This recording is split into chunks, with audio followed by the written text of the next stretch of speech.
Good morning साथियों और सखियों। आज का हमारा टॉपिक है बहुत इम्पोर्टेंट टॉपिक। ये टॉपिक आपका फाइनल में भी आएगा और कॉन्सेप्चुअली बहुत इम्पोर्टेंट है। इसका नाम है cost of capital. Cost of capital. अच्छा, एक बहुत काम की चीज़, इस दुनिया में कुछ भी फ्री का नहीं आता। कुछ आता है क्या फ्री का इस दुनिया में? ठीक है, कुछ भी फ्री का नहीं आता। और अगर हम बात करें कैपिटल की, सारा का सारा बिजनेस, सारी की सारी कंपनी किस चीज़ से चलती है? पैसे से। एंड दैट पैसा इज कैपिटल। अब पैसा आता कहाँ से बिजनेस में? तो सोर्स ऑफ फाइनेंस की हम बात करते हैं तो पैसा सबसे पहले कॉस्ट ऑफ कैपिटल के लिए देखो बच्चों कि कैपिटल है क्या। सो कैपिटल है क्या? कैपिटल है फंड्स। और कहाँ से आते हैं बिजनेस के पास फंड्स? दो सोर्सेज से आते हैं। अब चाहे वो इंटरनल सोर्सेज हो चाहे वो एक्सटर्नल सोर्सेज हो। ठीक, अगर हम बात करें इंटरनल सोर्सेज की तो इसमें आते हैं हमारे पास इक्विटी शेयर कैपिटल और आता है हमारे पास रिजर्व्स एंड सरप्लस। ठीक है, अगर बात करें हम एक्सटर्नल की, इसमें आते हैं हमारे पास प्रेफरेंस शेयर कैपिटल, इसमें आते हैं हमारे पास डिबेंचर्स एंड बॉन्ड्स, एंड इसमें आते हैं हमारे पास लोन्स। तो ये वो सारे के सारे सोर्सेज ऑफ कैपिटल हो गए, या फिर ये वो सारी चीजें हैं जो कैपिटल हैं। और ये सारी की सारी कैपिटल जब भी किसी बिजनेस को मिलती हैं तो ये फ्री में नहीं मिलती। इन सब के बदले कुछ ना कुछ पे किया जाता है, जिसको हम क्या बोलते हैं? Cost of capital. अब जिस चीज़ की, किसी भी चीज़ की इनमें से जो कॉस्ट होगी, किसी की ज़्यादा होगी किसी की कम होगी, आप किसको लेना प्रेफर करोगे?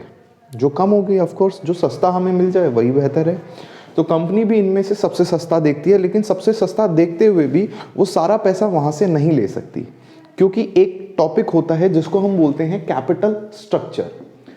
कंपनी को ना अपना कैपिटल स्ट्रक्चर भी ठीक सा बना के रखना होता है। ठीक सा बना के मतलब इंटरनल का भी कुछ हिस्सा रखना है, एक्सटर्नल का भी कुछ हिस्सा रखना है। ऐसा ना हो कि 100% इंटरनल ही हो जाए, क्योंकि अगर कुछ भी लॉस हुआ तो सारा का सारा इक्विटी वालों पे आ जाएगा। ऐसा भी नहीं होना चाहिए कि सारा का सारा एक्सटर्नल हो जाए। क्यों? फिर कंपनी की डिसीजन मेकिंग कैसे होगी अगर इक्विटी वाले ही नहीं होंगे तो? ठीक है, सो फिर ये क्या करते हैं, कंपनी की डिसीजन मेकिंग में अपना पैर अड़ाने लग जाते हैं। फिलहाल equity share capital is equity share. पता है क्या होते हैं? वो शेयर्स जो कंपनी में मालिकाना हक देते हैं। ठीक है, कंपनी की जितनी भी ओनरशिप होती है उसको छोटी छोटी यूनिट्स में बांटते हैं, जिसको हम बोलते हैं इक्विटी शेयर। जिसके पास जितने इक्विटी शेयर वो उतने से कंपनी का मालिक।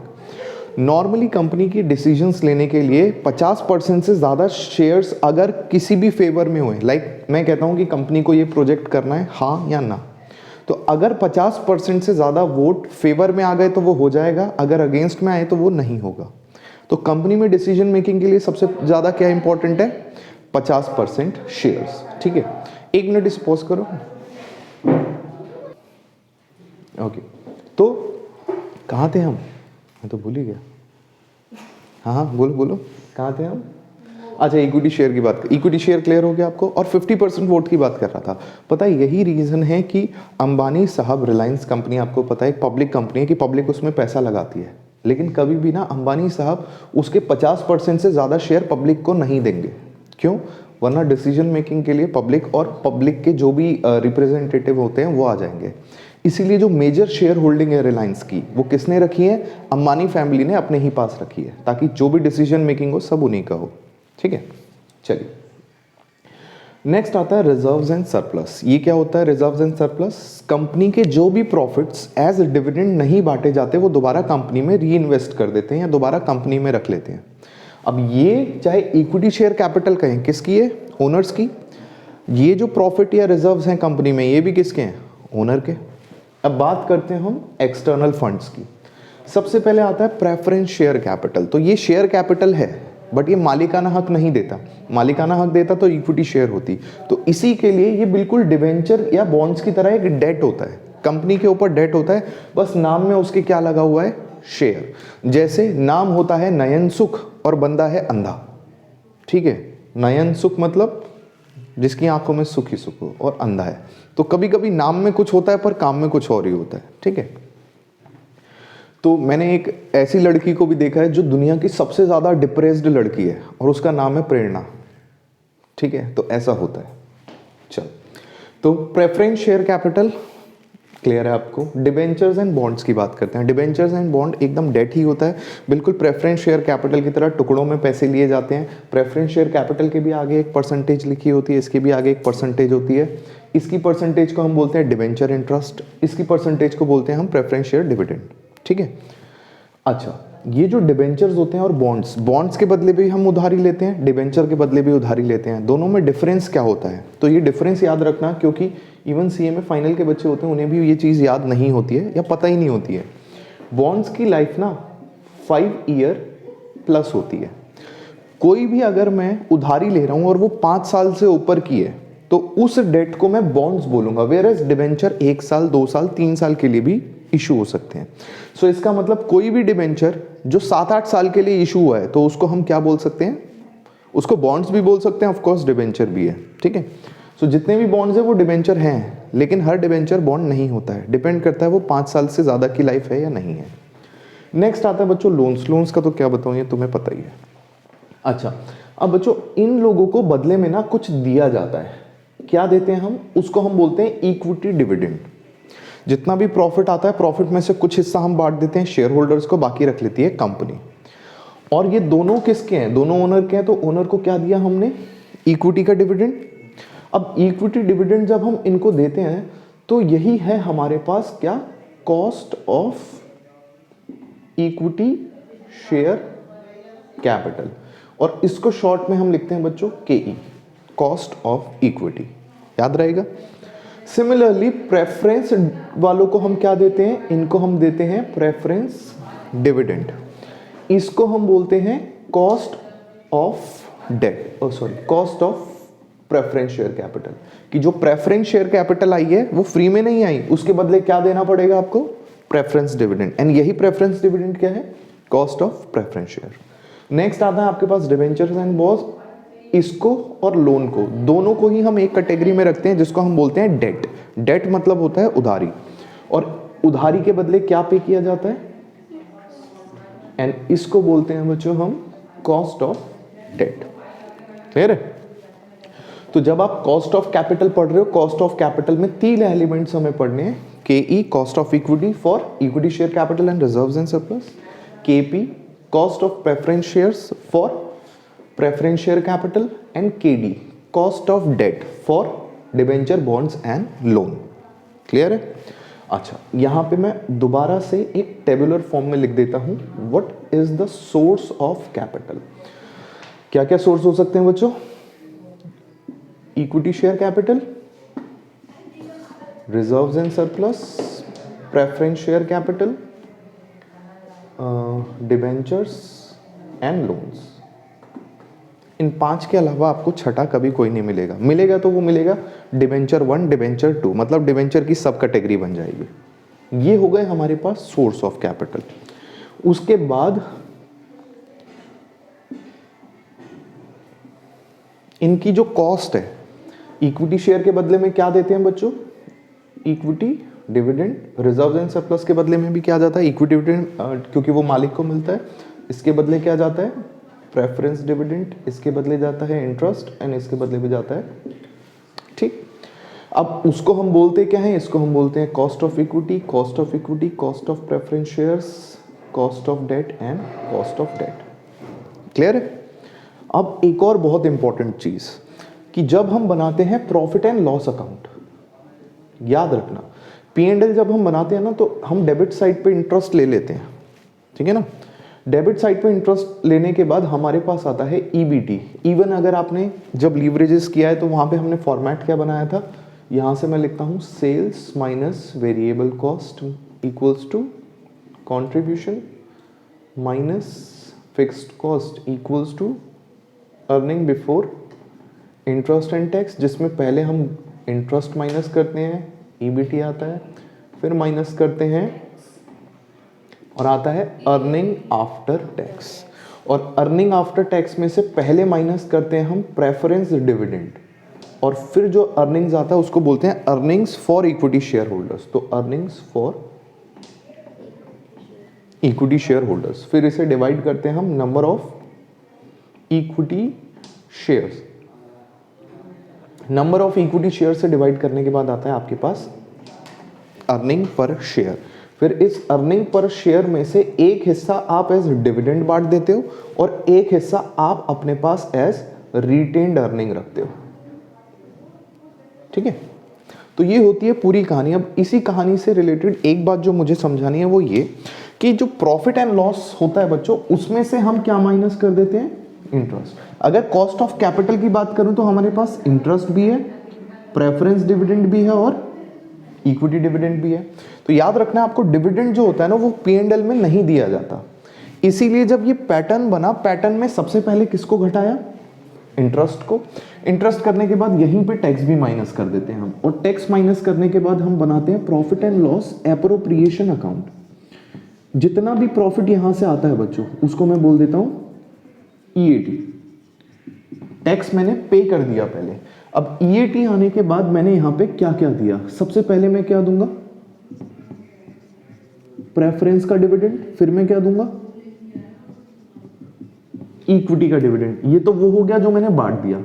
बांटने के बाद जो भी बचा वो कहां चला गया, रिजर्व्स एंड सरप्लस में। तो कहने की बात ये है कि जो डिविडेंड है, डिविडेंड P&L एप्रोप्रिएशन में बांटा जाता है, इसीलिए डिविडेंड इंटरेस्ट के बाद ही माइनस होता है। एंड जब हम बात करते हैं, दो शेयर्स हैं, preference shares and equity share. Preference share को प्रेफरेंस शेयर क्यों बोला जाता है, क्योंकि उन्हें प्रेफरेंस मिलती है डिविडेंड पाने की। किससे पहले प्रेफरेंस मिलती है, इक्विटी वालों से। एंड दूसरी चीज, दूसरी कहानी, जो इंटरेस्ट मैं पे कर रहा हूं, जो मैं प्रेफरेंस डिविडेंड पे कर रहा हूं, ये दोनों कौन है, ये सब आउटसाइडर्स हैं। तो कंपनी को प्रॉफिट हो या ना हो, मेरे को ये दोनों चीजें पे करनी पड़ेगी। सो दैट मीन्स इनको हमेशा अपने पास पैसे मिलेंगे, कंपनी चाहे फायदे में हो या नुकसान में। बट इक्विटी वाले, जब कंपनी को अच्छे प्रॉफिट होंगे तब उनको डिविडेंड मिलेगा। तो इक्विटी वालों को प्रॉफिट होने पे ही चीजें मिलती है, वरना नहीं मिलती। अब कंपनी को प्रॉफिट हो या लॉस हो, इंटरेस्ट हो गया या प्रेफरेंस डिविडेंड हो गया, तो प्रेफरेंस शेयर होल्डर या डिबेंचर होल्डर, इनको पैसे मिल रहे हैं। लेकिन इनको जो पैसे मिलते हैं वो बहुत कम रेट पे मिलते हैं, 10%, 12%, 15% इतने पे। बट जो इक्विटी शेयर्स होते हैं, इक्विटी शेयर्स पे ओनर जब पैसा लगाता है तो कभी कभी ऐसा होता है कि 100 रुपये लगा के 500 रुपये कमा लिए। 100 रुपये लगा के 500 रुपये कमाने का मतलब होता है 500% रिटर्न। वेयर एज डिबेंचर वाले कितना कमा रहे हैं, 10%, 12%, मैक्स टू मैक्स 20%, उससे ज़्यादा नहीं। और इक्विटी वाले कितना कमा सकते हैं, अनलिमिटेड, कोई लिमिट नहीं है। जैसे आपने खैर बिटकॉइन तो अलग ही चीज़ हो गई, बिटकॉइन पे लोगों ने लाखों गुना कमाया। लाखों गुना मतलब होता है कि 1 लाख कमा के 1 लाख लगा के 3.5 करोड़ कमाया मेरे एक जानने वाले ने बिटकॉइन से। कहाँ 1 लाख, कहाँ 3.5 करोड़। ठीक है, खैर तो वो चीज़ें अलग है। ऐसे इक्विटी शेयर में भी होता है, बस थोड़ा सा रुकना पड़ता है, थोड़ा सा वेट करना पड़ता है। तो इसको पॉज करके इसको नोट करो, फिर प्रैक्टिकल क्वेश्चंस करते हैं। चलो अब हम करते हैं इसके प्रैक्टिकल्स। तो पहली चीज जो मैं आपको करवा रहा हूं वो है cost of debt. Cost of debt, जिसको हम बोलते हैं शॉर्ट में KD। अच्छा, बहुत बहुत आसान है, सिंपल सा ये लॉजिक है कि हमने कितना दिया पैसा, बदले में हमें कितना मिला, वही उसकी कॉस्ट होती है। ठीक है, तो जैसे मैं आप सबसे पहला एग्जांपल लिखता हूं, 10% डिबेंचर ऑफ ₹100। बोलो इसमें कॉस्ट ऑफ डेट कितना होगा, KD।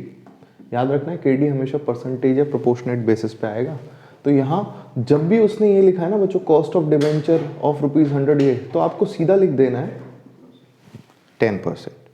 अब आप कहोगे नहीं सर हम तो नहीं मानते, आप फॉर्मूला बताओ। तो KD का फॉर्मूला है इंटरेस्ट अपॉन में नेट प्रोसीड। प्रोसीड्स का मतलब होता है बच्चों जो हमें एक्चुअल में पैसा मिला, मल्टीप्लाइड बाय 100। ठीक है, तो इस क्वेश्चन के हिसाब से इंटरेस्ट कितना बनेगा, 10 रुपये। नेट प्रोसीड क्या है, कितना आपको मिल रहा है, 100 रुपये इंटू 100, कितना आया, 10%। ठीक है, अच्छा इसके आगे जब हम लेंगे आइटम्स, तो जो भी आइटम्स आएंगे उन सारे के सारे आइटम्स में मैं कुछ और ऐड ऑन करता जाऊंगा। ठीक है, अच्छा इस क्वेश्चन में वैसे टैक्स नहीं ले रखा मैंने, बट इसका जो एक्चुअल फॉर्मूला होता है वो 1 - टैक्स, ये होता है, ठीक है, केडी का।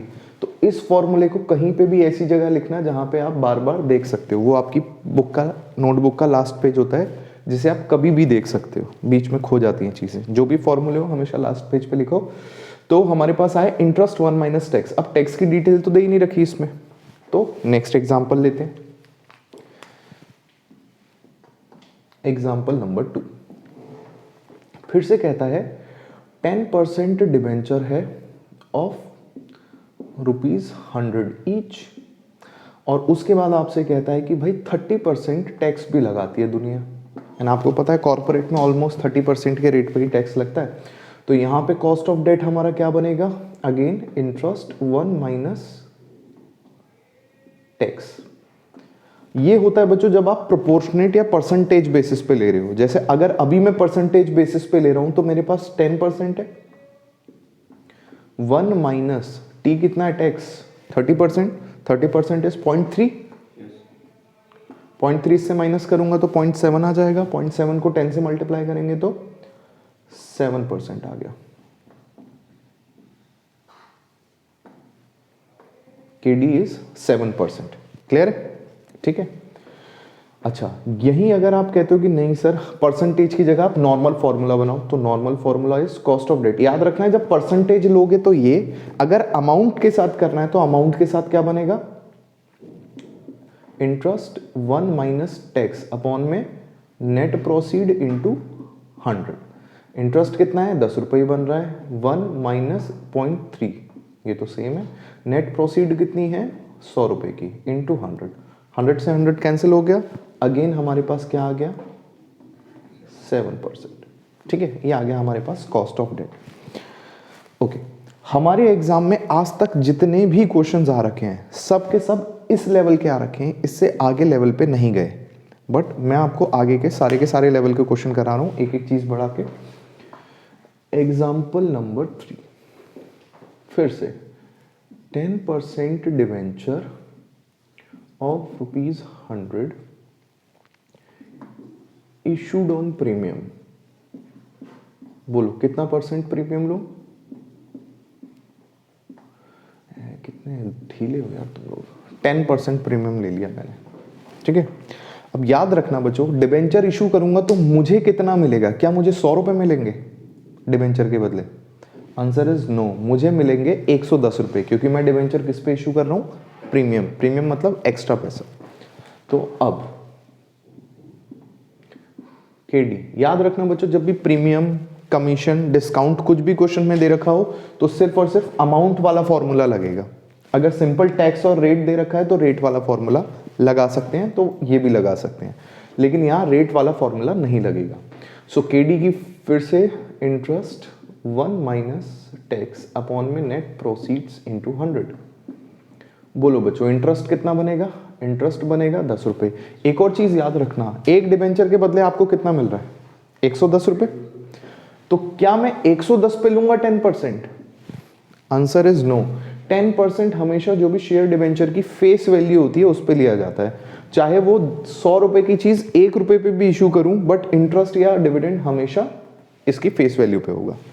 चलो ये आ गया मेरे पास 10 रुपीज का interest 1 minus 0.3 divided by net proceed क्या हुई मेरे पास नेट प्रोसीड में 100 रुपए डिबेंचर के तो आएंगे ही आएंगे, प्लस 10 रुपए आएंगे आपके पास किसके,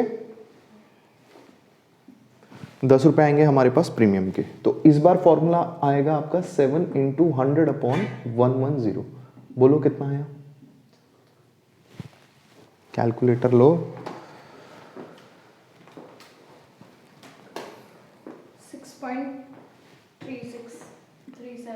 6.37%, ठीक है।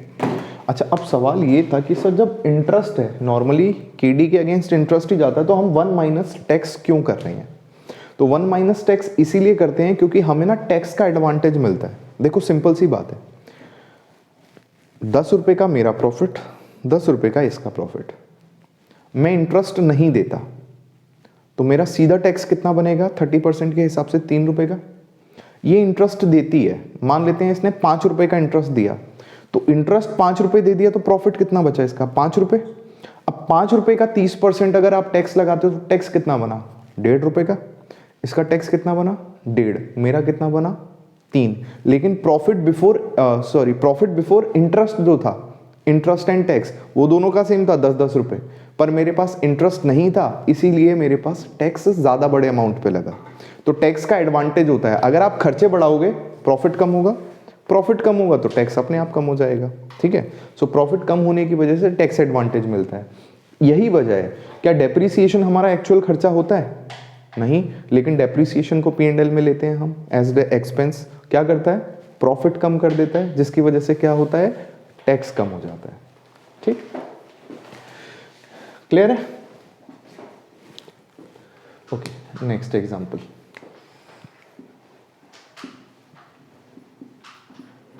%10 डिवेंचर ऑफ, बदल देता हूं यार, कब तक एक ही क्वेश्चन करेंगे। 200 each issued at a discount of 5%। अब ये चीज़ और याद रखनी है, जब हम कंपनीज एक्ट पढ़ेंगे, डिबेंचर को प्रीमियम और डिस्काउंट दोनों पे इशू किया जा सकता है, लेकिन शेयर को सिर्फ और सिर्फ प्रीमियम पे इशू किया जा सकता है, डिस्काउंट पे इशू नहीं होते हैं शेयर्स। ठीक है, और उसके बाद कहता है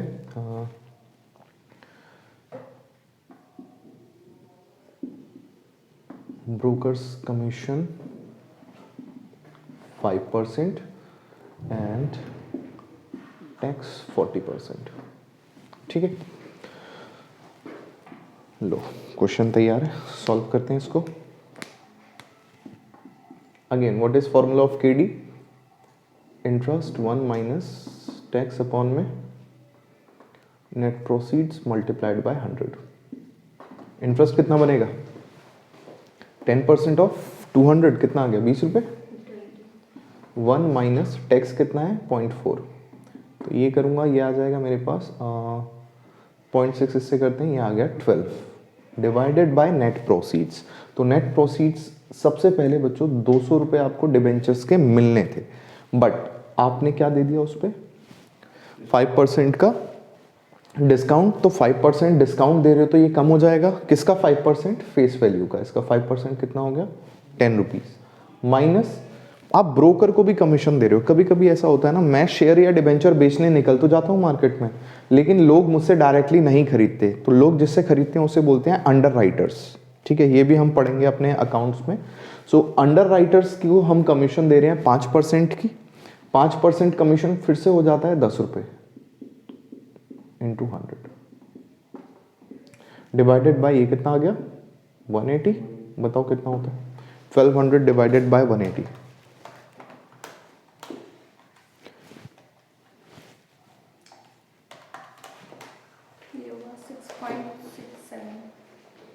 गलत निकला है, फिर से करो।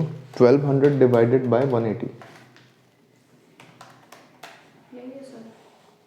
6 पॉइंट, अच्छा हाँ ठीक है, 6.67% आ गया। खत्म। ओके, ठीक है, तो पॉज करके इसको नोट करो, फिर कॉस्ट ऑफ प्रेफरेंस शेयर करेंगे। आसान लगा? ठीक है, पेपर में आएगा ये? नहीं आएगा। ठीक है, अगर डिवेंचर्स की बात करें बच्चों, डिवेंचर्स की बात करूं चाहे प्रेफरेंस शेयर की बात करूं, दो टाइप के होते हैं। एक होते हैं रिडीमेबल, एक होते हैं इररिडीमेबल। रिडीमेबल मतलब जिनको रिडीम कर लेते हैं, पता ही आपको, रिडीम मतलब वापस डिबेंचर्स ले लेंगे और पैसा वापस कर देंगे। तो एक ना एक दिन आपके जो डिबेंचर्स हैं वो क्या हो जाएंगे? वापस। इररिडीमेबल मतलब मैं हमेशा उसे अपनी बैलेंस शीट के लायबिलिटी साइड पे शो करूंगा, मैं उसको कभी रिडीम करूंगा ही नहीं, या फ्यूचर में मैं उसको कन्वर्ट कर दूंगा या कुछ भी कर दूं, लेकिन मैं वापस डिबेंचर्स नहीं लूंगा अपने। मैंने लोगों को डिबेंचर्स इशू कर दिया, वापस नहीं लूंगा। ठीक है, तो इररिडीमेबल वाले जो क्वेश्चंस थे वो आपने कर लिए, सिंपल। और इररिडीमेबल का सबसे सिंपल वाला जो फॉर्मूला होता है वो यही था, ये। अब बात करते हैं रिडीमेबल डिबेंचर की। इसके लिए फॉर्मूला, इसका भी मेरे को एक आध क्वेश्चन आपको करवाना है। इसके लिए बच्चों हमारे पास कॉस्ट ऑफ डेट होता है। सबसे पहले रिडीमेबल का मतलब है कि आज अगर मैंने इशू करे हैं तो आज से 3 साल बाद, 5 साल बाद, 10 साल बाद मैं डिबेंचर्स वापस ले लूंगा और पैसे वापस कर दूंगा उनको। तो मेरा जो फॉर्मूला बनता है इसका वो कि सबसे पहले मैं बदले में दे के आ रहा हूँ, मैं उन्हें इंटरेस्ट दे रहा हूँ 1 माइनस टैक्स का इफेक्ट लेके, ठीक है। और सिर्फ मैं इंटरेस्ट नहीं दे रहा, और भी कुछ दे रहा हूँ उन्हें। क्या? मैं उन्हें देता हूँ RV minus NP। Now what is RV? RV is redeemable value, ठीक है। जैसे मान लो आपने मेरे से 100 रुपए का डिबेंचर लिया, ठीक है। फ्यूचर में आप मुझसे चाहोगे कि मैं आपको 100 रुपए वापस करूं या 100 से ज्यादा करूं। अगर मैं 100 से कम आपको दूंगा तो आप मानोगे ही नहीं। सिंपल सी बात है, अगर आपने बाहर वालों से उधार ले रखा है ना, तो 100 की जगह आपको या तो 100 ही देने पड़ेंगे या 100 से ज्यादा। तो क्योंकि ये बाहर वाले हैं तो इसीलिए रिडीमेबल वैल्यू हमेशा हायर होती है। किससे? इशूड प्राइस से। सो इशूड प्राइस से हायर है, तो ऐसा होगा कि मैंने जब इशू किया तो मैंने 100 रुपए का डिबेंचर आपको दिया, आपने मुझे कितने रुपए दिए? 100 रुपए। लेकिन जब रिडीम किया तो मैंने 110 रुपए का रिडीम किया। हर साल मैं इंटरेस्ट तो दे ही रहा हूं आप लोगों को, और इंटरेस्ट के बदले, इंटरेस्ट के साथ साथ और क्या दिया मैंने आपको? मैंने आपको दिया एक कैपिटल गेन। कैसा कैपिटल गेन? कि 5 साल पहले जब इशू किया था तब आपसे 100 रुपए लिए, और जब आपको रिडीम किया तब आपको 110 दिए, तो 10 रुपए का फायदा हुआ। पर 10 रुपए का फायदा ये हुआ है 5 साल के लिए, और हम ये निकाल रहे हैं KD एनुअल निकलती है, तो एवरेज बेसिस करने के लिए मैं इसको डिवाइड कर देता हूं N से। What is N? Number of years. Clear? Redeemable value minus net proceed divided by number of years. Okay, अच्छा, फिर इसको हम डिवाइड कर देते हैं बच्चों। जैसे यहां पे हमने नेट प्रोसीड से डिवाइड किया ना, अब यहां दिक्कत क्या है? यहां दिक्कत ये है कि एक डेट ऐसी होती है, अच्छा इंटू 100 भी आएगा इधर, एक डेट ऐसी होती है जिस दिन होता है इशू, और जिस दिन इशू होता है कंपनी को क्या मिला? Net proceeds. और एक दिन ऐसा होता है जिस दिन डिबेंचर्स होंगे रिडीम। रिडीम वाले दिन कंपनी ने पे की रिडीमेबल वैल्यू। अब इन दोनों में ना सालों का अंतर आ जाता है, ठीक है। सालों मतलब not brother in law, years का डिफरेंस आ जाता है। तो जब ईयर्स का डिफरेंस आता है तो बच्चों पहले फॉर्मूले में आपने देखा हर बार किससे डिवाइड किया आपने? नेट प्रोसीड से। हर जगह नेट प्रोसीड से डिवाइड है, तो क्या यहां पे भी मैं नेट प्रोसीड से डिवाइड कर दूं? तो क्वेश्चन कहता है कि भाई नेट प्रोसीड से हम डिवाइड कर दें, बट ये ना बहुत एक्सट्रीम वैल्यू हो जाएगी। आज हम यहां पे खड़े हैं, आज कॉस्ट निकाल रहा हूं, या फिर यहां पे खड़े होकर मैं यहां की कॉस्ट निकालता हूं, तो वो कहता है कि ना ही तो आप नेट प्रोसीड को लो ना ही रिडीमेबल वैल्यू को लो, इन दोनों के एवरेज को ले लो।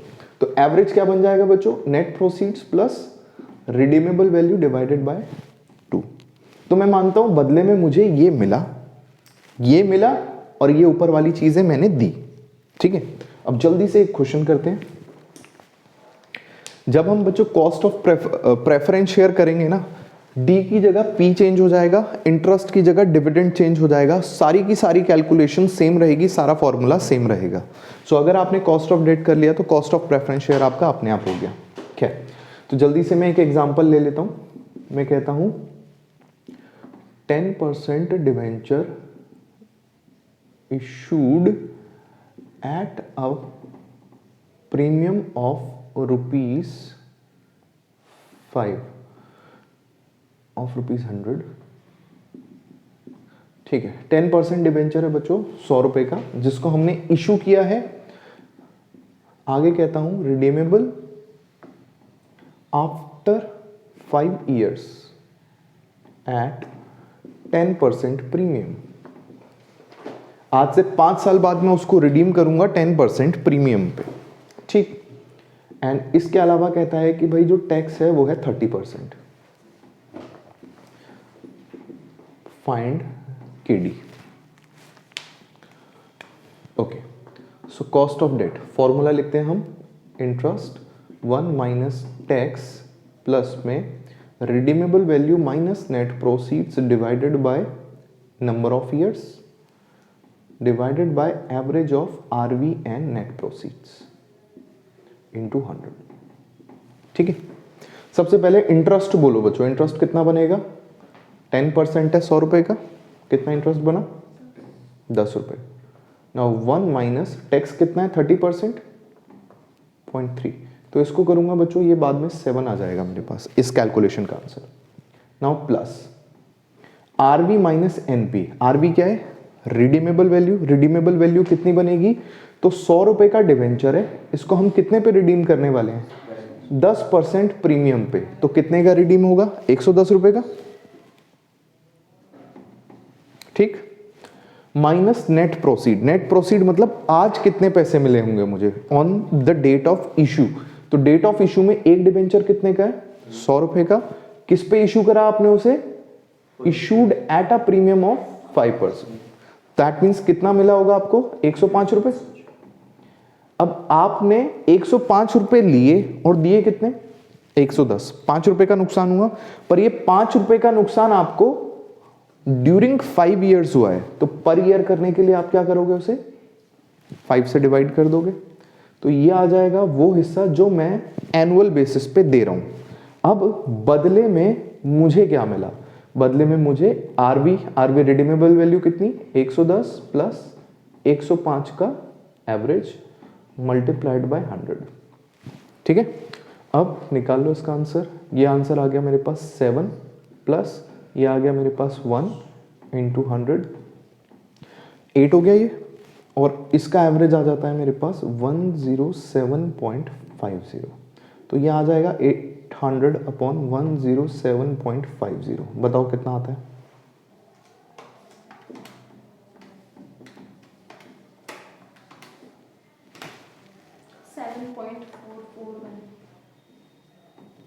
7.441। क्वेश्चन खत्म। ठीक है, तो अभी इसी पे बेस 2 क्वेश्चन हम और करते हैं। एक क्वेश्चन मैं करूंगा, एक आपको दूंगा, और फिर हम कॉस्ट ऑफ प्रेफरेंस शेयर पे चलेंगे। अब पॉज करके नोट कर लो। एक और क्वेश्चन लेते हैं हम रिडीमेबल डिबेंचर्स का। 10% debenture of ₹300 issued at a discount of 10%, redeemable after 10 years at 5% premium. Tax is 25%. ठीक है, फाइंड कॉस्ट ऑफ डेट। ये क्वेश्चन हम करा रहे हैं और ये तुम्हारे लिए क्वेश्चन है। होमवर्क नहीं, क्या होमवर्क, एक छोटा सा क्वेश्चन है।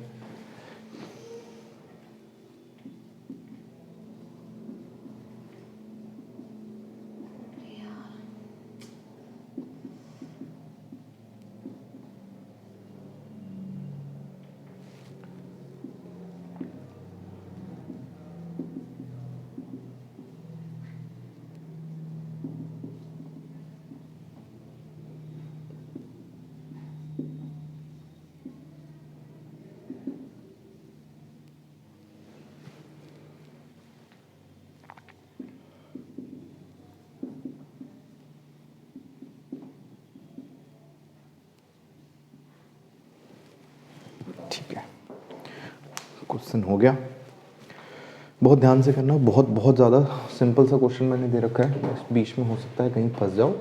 बोलो बच्चों, केडी का फॉर्मूला क्या होता है, interest plus redeemable value plus NP. बस यही मैं देख रहा था किसका ध्यान है यहाँ पे। तुम जीत गई। अपॉन में N R B plus N P upon में 2 मल्टीप्लाइड बाय 100। ठीक है, बोलो बच्चों इंटरेस्ट कितना बनेगा, 30 रुपये। 1 माइनस टैक्स कितना है, 0.25 हो जाएगा, 25 तो यहाँ बचेगा। अच्छा, यहाँ तो 0.25 लिखना पड़ेगा। ठीक है, आगे प्लस बोलो बच्चों रिडीमेबल वैल्यू क्या बनेगी। तो redeemable after 10 year at premium, और एक कितने का है, 300 का। 300 का 5% आ जाएगा 15 रुपीज़। ठीक है, तो 315 हो गया।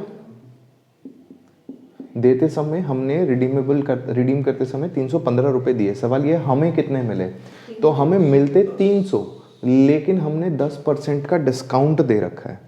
तो 10% का डिस्काउंट हो गया 30 रुपए का। तो हमें कितने मिलेंगे, 270 रुपीज़। हमें मिले 270 डिवाइडेड बाय कितना लाइफ है, 10 साल के। And this to be divided by redeemable value plus net proceeds का एवरेज।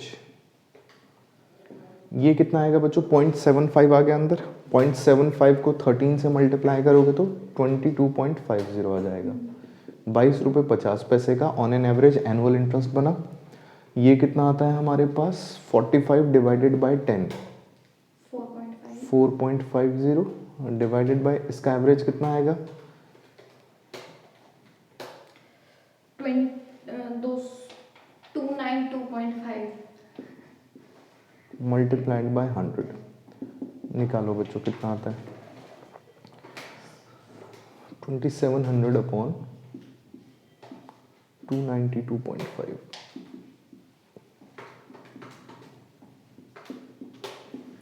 9 पॉइंट कर दिया क्या? नहीं, 9.23। क्लियर है?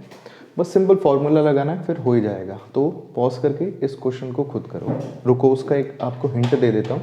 क्वेश्चन कहता है हमने जब इशू किया तो कितने पे है, 5% प्रीमियम पे, तो 200 का 5% हो गया 10 रुपये, ठीक है, तो 210 हो गया इशू करते समय। लेकिन आगे कह रहा है कि अंडर राइटर्स कमीशन भी है, कमीशन हम देते हैं, तो कितना है, किसका, 200 का। तो 10 रुपये हमने एज प्रीमियम लिए, 10 रुपये एज कमीशन दे दिए, तो हमारा नेट प्रोसीड क्या रहेगा, 200 ही रहेगा, उसमें कोई चेंज नहीं आएगा। और रिडीम करते समय रिडीमेबल कहता है आफ्टर 5 ईयर्स, प्रीमियम बोला उसने, नहीं बोला, तो किस पे हो रहा है, एट पार, तो वो वैल्यू क्या हो गई, तो आपकी नेट प्रोसीड भी 200 हो गई और ये भी 200। जब दोनों 200 हैं उस 0 हो गया ये तो, और ये एवरेज 200 प्लस 200 अपॉन 2 200 आ जाएगा। तो ये इजी हो जाएगा। पॉज करो और इसे नोट करो। ओके, नेक्स्ट है हमारे पास कॉस्ट ऑफ प्रेफरेंस शेयर।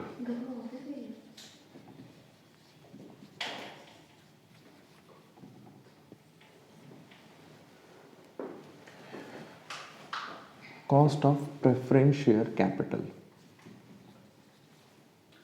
जिसको हम बोलते हैं केपी, और इसका फॉर्मूला सिंपल सा होता है डी अपॉन में net proceeds into 100।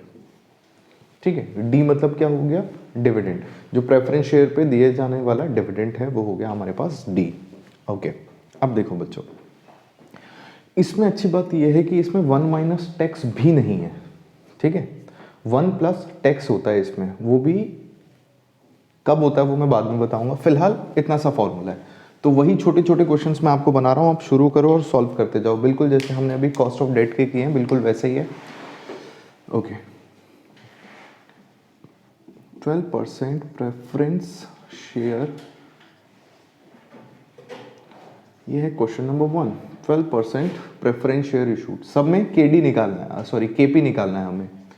Question number 2, 12% preference share of ₹100 issued.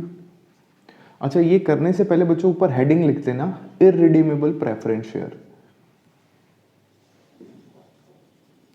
Irredeemable preference shares.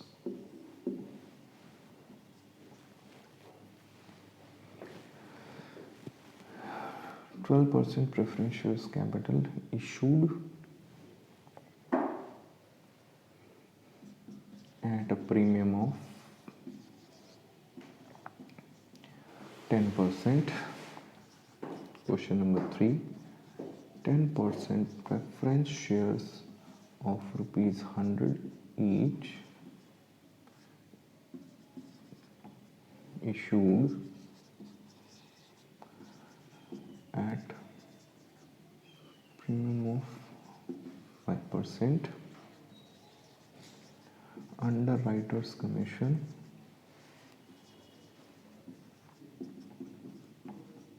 10%। पहले वाला आपने आधा नहीं छोड़ दिया? नहीं, बिल्कुल नहीं, उसमें आंसर वही है, उसमें आंसर 12% ही है, कुछ भी नहीं है उसमें। तो सिंपली इसका आंसर तो डायरेक्टली आ गया, के पी इक्वल्स टू 12%। तो जब भी क्वेश्चन साइलेंट होगा तब ये, जब आपको कैलकुलेशन दे रखी है तो ये आ जाएगा 12 अपॉन में नेट प्रोसीड आ गया 110 इंटू 100, बोलो कितना आया,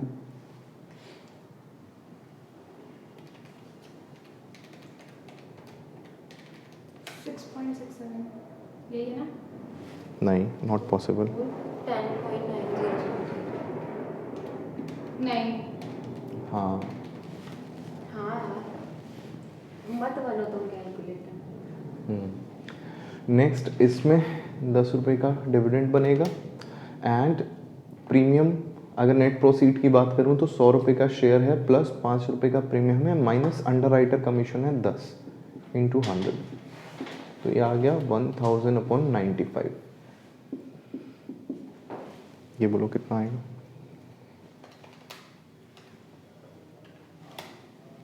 10.52। Easy easy. क्या करवा रहे हो आप? वही तो है। अबे सब में डिविडेंड अपॉन नेट प्रोसीड्स लिया है, क्या करवाया क्या? क्वेश्चन का सॉल्यूशन करवा भी सर दिया? आपने वीडियो ऑन नहीं की? ऑन। वीडियो ऑन है? ठीक है। अच्छा हाँ, क्या करवाया? हलवा बना रहे हैं, खाओगी? क्लियर है ना? ठीक है। अच्छा, ये हो गया बच्चों, ये एकदम सिंपल वाला। अभी एक नए कॉन्सेप्ट से आपका इंट्रोड्यूस करवाना इंट्रोडक्शन, वो है कॉर्पोरेट डिविडेंड टैक्स। ठीक है, corporate dividend tax. Corporate dividend मतलब कंपनी जो डिविडेंड पे करती है उस पे दिए जाने वाला टैक्स। कॉर्पोरेट से मुझे कुछ याद आया। ओके, तो पिछला जब डिबेंचर्स का देखा था, डिबेंचर्स में हमने इंटरेस्ट पे किया।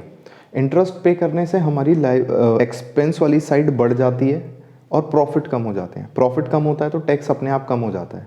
इसीलिए जब हमने डेट के केस में फॉर्मूला देखा था कॉस्ट ऑफ डेट, तो वहाँ हमने इंटरेस्ट 1 माइनस टैक्स ये किया था। क्यों किया था? क्योंकि अगर माइनस कर रहा हूँ मतलब कम कर रहा हूँ, कॉस्ट कुछ कम हो जाएगी डेट की टैक्स एडवांटेज से।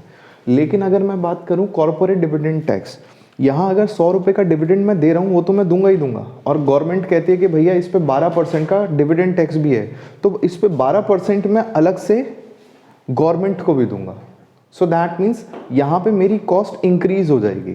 सो कॉर्पोरेट डिविडेंड टैक्स में पहले तो आप डिविडेंड दोगे और डिविडेंड देने के बाद उस डिविडेंड पे टैक्स भी देंगे। तो यहाँ पे जब कॉस्ट ऑफ प्रेफरेंस शेयर हम करते हैं तो यहाँ पे डिविडेंड 1 प्लस CDT लिख रहा हूँ, सिर्फ T नहीं लिख रहा, CDT लिख रहा हूँ, क्योंकि जब हम क्वेश्चन करेंगे क्वेश्चन हमारे पास कंबाइंड आएगा जिसमें शेयर भी होगा डिबेंचर भी होगा। टैक्स की एक ही रेट दे रखी होगी तब आप कंफ्यूज हो जाओगे कि उसी टैक्स को आप डेट में भी लोगे और उसी टैक्स को आप KP में भी लोगे, तो ऐसा नहीं है। नॉर्मल टैक्स रेट अलग होता है, कॉर्पोरेट डिविडेंड टैक्स अलग होता है। तो 99.9% चांसेस है कि आपके एग्जाम में CDT नहीं होगा, आज तक कभी हुआ भी नहीं है। बाई चांस हो गया तो जब तक CDT ना हो ये मत करना, ठीक है? ओके, ये अपॉन में नेट प्रोसीड्स इनटू 100, ये बन गया फॉर्मूला। अभी एक एग्जांपल देख लेते हैं इसका। एग्जांपल नंबर 4, क्वेश्चन कहता है 12% प्रेफरेंस शेयर इशूड, अच्छा फिगर नहीं दे रखी तो मान लेना 100 रुपये का ही है, issued at premium of 10%, corporate dividend tax CDT is मान लेते हैं 10%। ठीक है, आपसे कहता है फाइंड KP। याद रखना कॉर्पोरेट डिविडेंड टैक्स अलग है, जो डिविडेंड पे लगने वाला टैक्स अलग होता है, और ये वाला जो टैक्स है ये इनकम टैक्स होता है, ये अलग होता है। अब फॉर्मूला अगर मैं देखूं इसके हिसाब से cost of preference share equals to dividend 1 plus CDT upon में net proceeds into 100। Okay, dividend कितना बनेगा? 12%, फेस वैल्यू में 100 ही ले रहा हूं तो 12 रुपये बन गया डिविडेंड, प्लस 1 प्लस CDT कितना है? 10%, तो ये हो जाएगा 0.1 अपॉन में नेट प्रोसीड 100 रुपये का शेयर 10 रुपये के 10% के प्रीमियम पे है तो 110 इंटू 100। बोलो बच्चों कितना आएगा? ये हो जाएगा 13.2। करो 13.2, इससे मल्टीप्लाई करूंगा तो ये हो जाएगा 1320 अपॉन 110। 12। ठीक है, ये आ गया 12% आंसर मेरे पास, एग्जैक्ट 12%। बस खत्म? क्या खत्म? Irredeemable preference shares. अब हम बात करेंगे रिडीमेबल प्रेफरेंस शेयर की। रिडीमेबल प्रेफरेंस शेयर,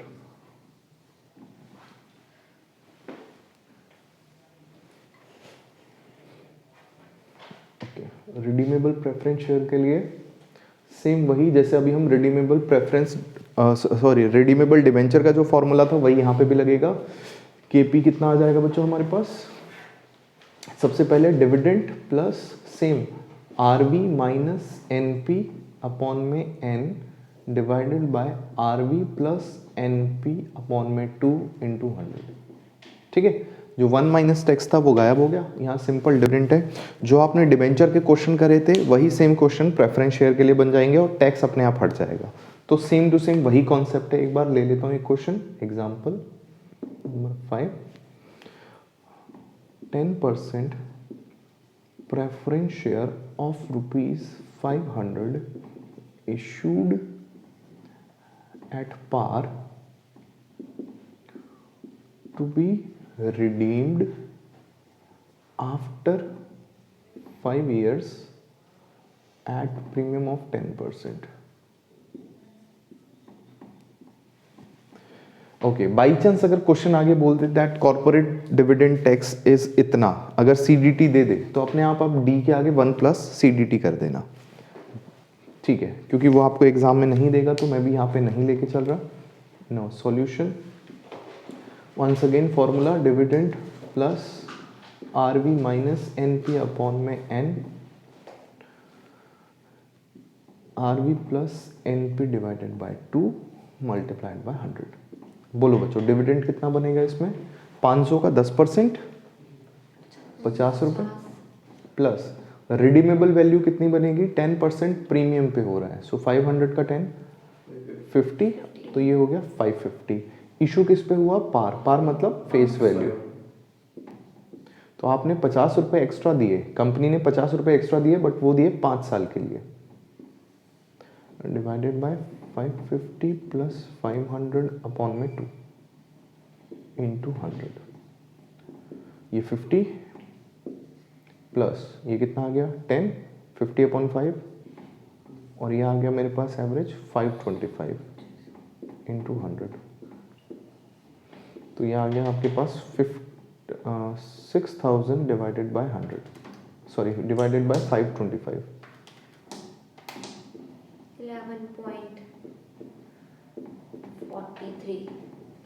43 होता है 43। अरे हाँ सर, आपको पता है ना, भूल जाते हैं। ओके ठीक है, एक और छोटू सा क्वेश्चन, ये खुद कर लो। एग्जाम्पल नंबर 6, ये लास्ट क्वेश्चन है ना, ये लास्ट क्वेश्चन है। लास्ट टॉपिक वही हैं, लास्ट टॉपिक, टॉपिक नहीं लास्ट क्वेश्चन है तुम्हारे लिए इस टॉपिक का। किसका, रिडीमेबल प्रेफरेंस शेयर का last question. 12% preference share of ₹100 each issued at 5% premium, redeemable at 10% premium after 5 years। ठीक है, रिडीमेबल आफ्टर 5 years और क्या देना है इसमें। ठीक है, हो गया। करो इस क्वेश्चन को, अब वीडियो को स्टॉप कर दो।